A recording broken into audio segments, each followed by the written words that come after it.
بسم الله الرحمن الرحیم. نن زموږ سره د HTML یعنی ویب ډیولپمنٹ کلاس نمبر 10 دی 10. او تیر شوی کلاس کې مونږه CSS ویلو چې CSS څه شی دی انټروډکشن هم کړی وو. باقي مونږه درې قسمه کنیکټیویټي ویلي وو چې مونږ CSS په دریو طریقو سره استعمالولی شو. نمبر فرست پای کې انلاین وو، سیکنډ په هغې کې زموږ سره انټرنل وو، تھرډ زموږ سره ایکسټرنل وو. دا پریکټیکل امپلیمنټ کوو. رابه شو زه به یو نیو فایل راواخلم، نوم به ورله ورکړم چې کلاس 10.html. اوس چې موږ دا HTML فایل داسې راواغستو، همدغه شانتې موږ سره اغستی شو. دا شته به زه لږ کلوز کړم، دا هم کلوز کړم او دا به هم کلوز کړم. څنګه چې ما دا فایل راواغست HTML، همدغه شانتې CSS فایل هم راغستی شو. ټیک نه؟ अब وروسته راواخلو چې هغه به ایکسټرنل یوز کېږي. ښه، فلحال زموږ سره انلاین وه. زه به خپل کوډ ولیکم دې ځای کې او دې ځای کې څه ولیکم؟ ټایټل کې CSS یا یوز اپ CSS. ټیک شو؟ دلته فرض کړه زه یو فایل لیکم چې اخلم heading 1 او په دې کې لیکم چې this is heading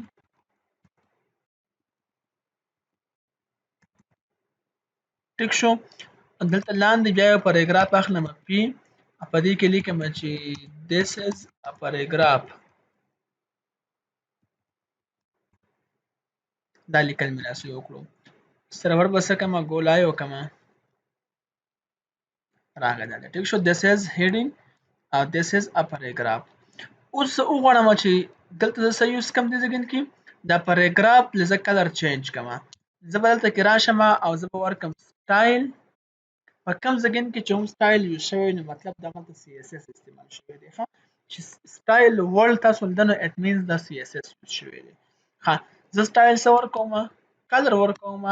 کلر کم ورکوم. په دې ځای کې دننه زه لیکم چې بلو. ټیک شو؟ کلر مې ورکو، کلر مې کم یې ورکو، بلو مې ورکو. راځئ ګورو چې دا ټیک دی که نه دی. دا به ریفریش کړم زه. کلر څه شو؟ بلو شو که نه؟ که تاسو ته صحیح نه ښکاري خیر دی، د هیډینګ نه به وکړو. دلته به زه ورکړم سټایل کلر، دلته به زه ورکړم ریډ.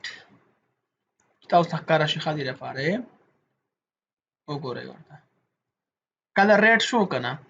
دې ته ویلی شي انلاین. انلاین څه مطلب چې دا په دې یو لاین کې دا د دې سره دننه ده. د هغې هم د یو لاین کې موږ څه یوز کوو؟ هیډینګ یوز زموږ کلر یوز کوو CSS. همدغه H1 چې زموږ څه کوم ټیګ په دې کې څه یوز کوو؟ CSS هم استعمال کوو په یو لاین کې، ځکه ورته انلاین ویلی شي.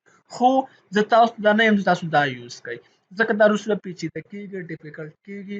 موږ چې کله کوډ زیات کوو، ځکه دا اوس موږ الاین سنټر کوو، لیفټ کوو، پیډینګ ورکوو، مارجن ورکوو، نو موږ سره کوډ بیا کمپلیکس کېږي، څوک پرې نه پوهېږي بیا.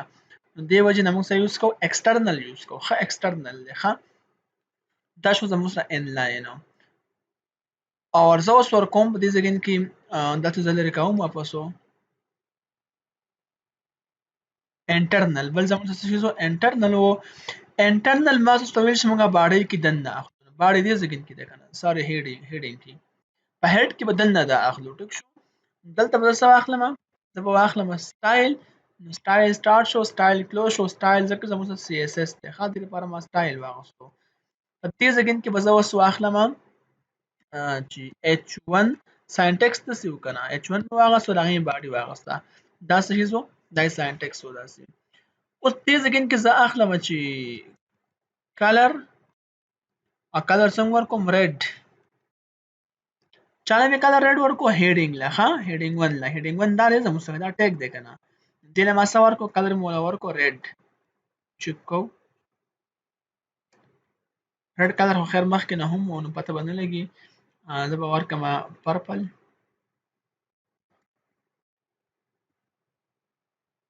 تاسو وګورئ اوس پرپل شو که نه؟ کلر څه شو؟ چینج شو. نو دا زموږ څه کوم یو دی؟ انټرنل CSS دی. ټیک شو؟ یا دغه شان زه ورکوم BG کلر، نو BC مې ولیکو، نو بیک ګراوند کلر به دلته کې راغی. ټیک شو؟ او بیک ګراوند کلر به زه دې له ورکړم فرض کړه دا مې ورته ورکړو. ټیک شو؟ دا د څه شي راغی؟ بیک ګراوند کلر راغی. زه صرف تاسو پوهه کول غواړم ځکه مطلب ویب سایټ جوړول نه دي خاص تاسو کنسپټ کلیر کول غواړم دا زموږ سره داسې راغی ټیک ده یعنی مطلب موږ داسې انټرنل هم سی اس اس یوز کولی شو خو ځکه د هغه ځکه نه یوز کوو د انلاین د هغې په نسبت موږ که دا انټرنل یوز کړو نو ګزاره به وشي خو کوشش به کوو او تاسو دا ریکمنډ کوم چې تاسو ایکسټرنل واخلئ ټیک ده ځکه ایکسټرنل ډېر زیات ریډیبل وي انډرسټینډیبل وي سړی پرې پوهېږي لوستی شي په اسانه سره ټیک ده نو زه به څه وکړم زه به دا ټول دې ځای نه کلوز کړم ختم به کړم دا به هم ختم کړم څه کوو دا انټرنل شو اوس یوز کوو ایکسټرنل څنګه یوز کېږي څنګه چې مانه ایچ ټي ایم ایل فایل داسې اوپن کو جوړ مې کو دغه شان د سی اس اس جوړول ته به راشو فایل ته نیو فایل ته دلته به سی اس اس نوم ورکو فرض که ما ورکو چې سټایل ډاټ سی اس اس ایکسټینشن به ورکو ټیک ده د سی اس اس به ایکسټینشن ورکو مخکې موږ ایکسټینشن ورکاو ډاټ ایچ ټي ایم ایل هغه به ایچ ټي ایم ایل فایل و اوس موږ څه شي اوپن کوو سی اس اس نو څه فایل دی ډاټ سی اس اس اوکې مې کو دا دی راغی چونکې اوس چې دا دواړه موږ کنیکټ کوو د یو بل سره نو موږ به څه کوو لینک به یوز کوو دا به لینک کوو که نه دا خو اوس دا نه پوهېږي دا څه شی دی هېڅ پته نه لګي دا څه شی دی ښه که فرض که زه ورکوم دې ځای کې چې H1 باډي مې سټارټ کړله زه ورکوم چې کلر او کلر ورکوم ریډ هسې مې ولیکو نو کار به نه کوي د هغه که زه دغه کړمه نو ریفرش کړمه ولې موږ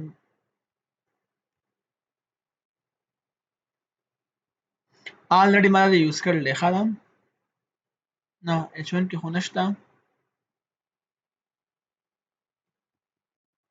دا هم سیو کوو او دا هم سیو کوو اوس ریفرش کوو ګورئ ورته زموږ خپل حالت ته لاړ مطلب هېڅ نه دی اپلای شوي کلر څه شو ریډ نه شو که نه دلته دا ما یوز کړی دی چې ریډ کړه خو ریډ نه شو ځکه د دې او د دې ایچ ټي ایم ایل فایل او د سی اس اس فایل په خپل منځ کې کنیکټیویټي نشته نو کنیکټیویټي به موږ جوړو په هیډ کې دننه دا هیډ دی که نه دلته به زه ولیکم لینک لینک به جوړ کړو چې کله ما لینک انټر کول ته راغی ریلیشن آر ای ایل څه شی مې ورسره کنیکټ کړو سټایل شیټ دی سټایل شیټ کې زموږ سره د هغې چې کوم ایچ ریف دی کوم ریفرنس دی به زه ورکړم چې کوم څه زموږ کنیکټ کوو د هغه نیم کوم سی اس اس فایل موږ دلته کې کنیکټ کوو د هغه نیم به ورکوو دې ځای کې نو هغه موږ څه شي دلته جوړ کړی و تاسو وګورئ دلته موږ جوړ کړی و سټایل ډاټ سی اس اس دا هم راغستی و که نه یا خو داسې کنټرول سپیس د خپل کیبورډ نه ووهئ دلته به راشي سټایل ډاټ سی اس اس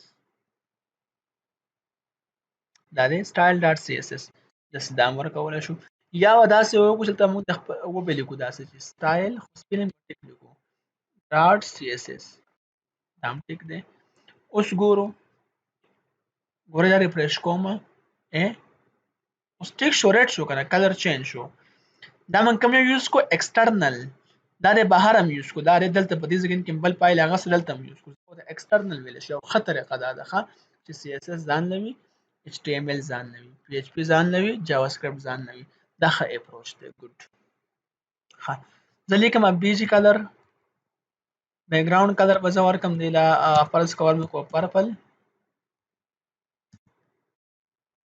او دلته راځم چې کوم وګورئ کلر داسې راغلی ټیک ده دا زه وړم فرض که سینټر ته نو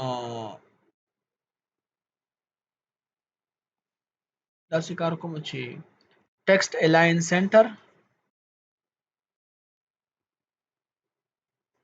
تاسو ورې لیکلو ته نه و سینټر ته لاړ شي دا راغی ګورئ دا اصل کې زموږ سره ایکسټرنل سی اس اس موږ یوز کوو دغه شانته کې موږ که یوز کوو انټرنل نو هم داسې الاین یوز کولی شو که موږ انلاین یوز کوو هم داسې الاین یوز کولی شو ټول یو شانتې دی خو ښه اپروچ بیسټ اپروچ دا زموږ سره ایکسټرنل یو دی ښه چې ریډ کېږي په اسانه سره او سړی پرې ډایرکټ پوهېږي نو ډېر سمپل کار نن وکړو سی اس اس کنیکټیویټي په دریو طریقو سره موږ کولی شو نمبر فرست انلاین نمبر سیکنډ انټرنل نمبر تھرډ ایکسټرنل موږ کنیکټ کوو په دې لینک سره ډېر ایزي کلاس و چاته هم څه مسله بالکل اوپنلی کمنټ سیکشن کې ویلی شئ نن پورې همدومره کافي دی د الله په امان